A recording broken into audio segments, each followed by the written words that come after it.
How's it going? This is Ty with Fiction and Copy Decoded with another copy thought for today. This time it's about cats.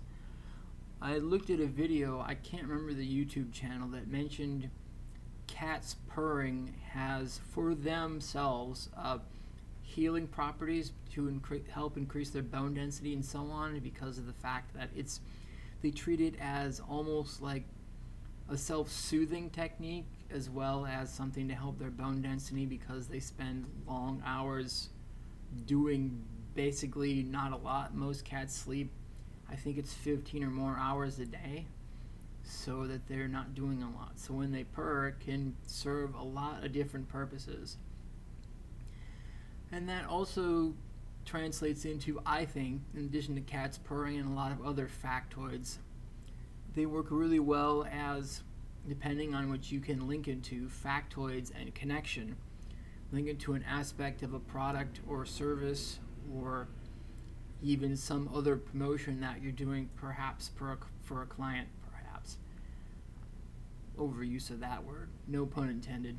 Anyway, so that those interesting things you maybe learned in middle school or high school that you didn't use because, like, oh, that's interesting, or if you were that person who really liked that sort of thing, if you rediscover those factoids, you can use them in copy and sometimes in fiction as well to help both inform readers, but that's the secondary, or whatever that other word is, or third purpose, to get attention and to connect that thing to something else. So, okay, purring, self-soothing, self-healing, we'd want to be really careful with those terms. But if you were, say, talking about perhaps a supplement or some other thing that boosted or improved mood, you could go into a segue into things about that.